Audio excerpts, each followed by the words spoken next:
What if the most dangerous shift in your life didn't arrive with noise, but with absence? Not the kind you notice immediately, but the kind that quietly replaces something essential. Something you once relied on without thinking. Your ability to stay with a thought long enough to understand it. Because if you look closely, something subtle has changed. Not in the world, but in the way your mind moves through it. Thoughts begin, but they rarely finish. Feelings surface, but they dissolve before they can fully form. And in their place, something faster takes over. Something fragmented. Something that keeps you moving but never arriving.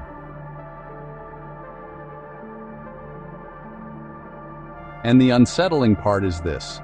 It doesn't feel like loss.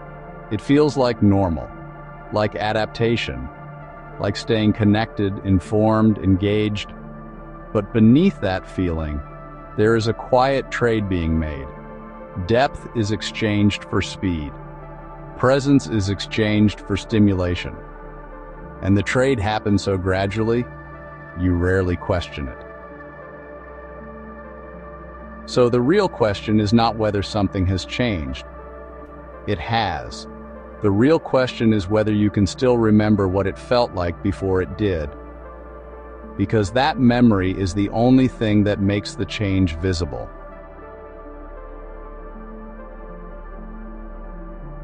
There was a time when your mind could hold stillness without resisting it.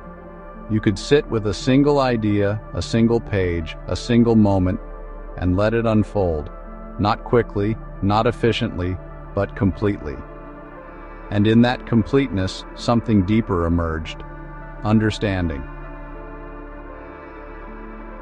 Now compare that to how your attention behaves today.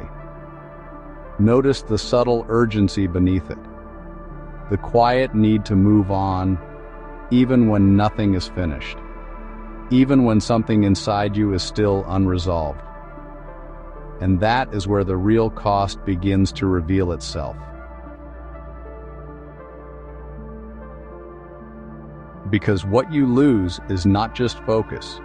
You lose continuity, the thread that connects one thought to the next, the invisible structure that allows meaning to build over time. Without that thread, everything becomes surface.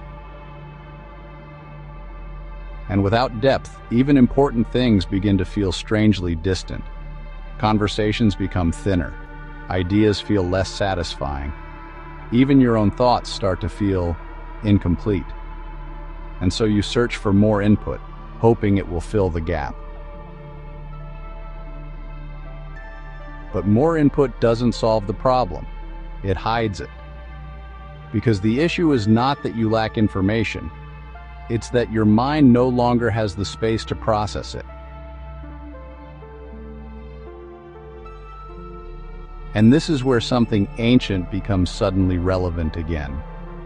Long before screens, long before algorithms, there were people who understood that the mind, if left untrained, does not remain stable.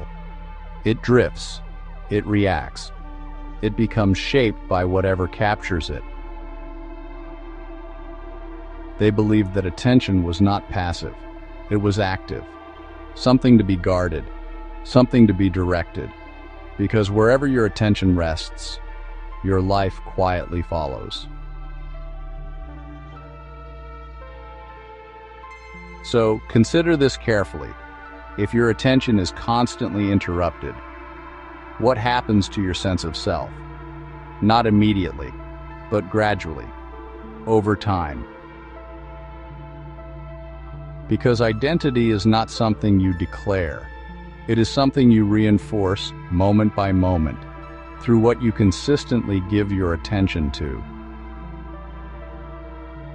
And if that attention is always shifting, always pulled, always reacting, then something inside you never fully stabilizes. This is why stillness begins to feel uncomfortable. Not because stillness is unnatural, but because you are no longer used to meeting yourself there. And that discomfort creates a loop. You avoid stillness because it feels unfamiliar, and it feels unfamiliar because you avoid it. But here is the turning point, the moment where something can begin to shift, not externally, internally. The moment you decide not to escape immediately. It seems insignificant, almost trivial, but it is not, because in that small hesitation, something reappears. The space between impulse and action. The space that has always been there, but has become difficult to feel. And once you notice that space, even briefly, you begin to realize something important. You are not as controlled as you feel. You are just moving too fast to notice your own choices. Slowing down, then, is not about productivity. It is about perception. It allows you to see what was always happening beneath the surface. And what you begin to see may not be comfortable. Restlessness, avoidance, unfinished thoughts waiting quietly in the background. But this is exactly where depth returns, not when everything feels clear, but when you stop running from what isn't. Because distraction is not random, it is directional. It pulls you away from something, and if you are willing to follow that direction backward, you will always find something waiting. Not something dramatic, often something quiet, a thought unfinished, a feeling avoided, a question you never fully sat with. And this is the deeper truth. The problem is not that the world is too distracting, but that stillness reveals more than you are used to seeing.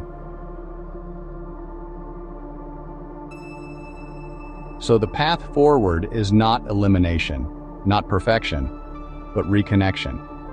Slowly, deliberately, patiently. You begin by allowing moments of incompleteness to exist, without immediately resolving them. You begin by staying just a little longer than feels comfortable. And in doing so, something unexpected happens. The discomfort softens, the urgency fades, and in its place, clarity begins to form. Not all at once, not dramatically, but enough to notice. And that is where everything changes, because once you notice it, you cannot unsee it. You begin to realize that your attention was never lost, only borrowed, and you can take it back. Not all at once, but moment by moment, choice by choice. And the more you do, the more something returns. Not just focus, not just calm, but something deeper. A sense that you are no longer being carried, but choosing where to stand. And that is where your life begins to feel like your own again. It has not disappeared, it has only been waiting for you to return.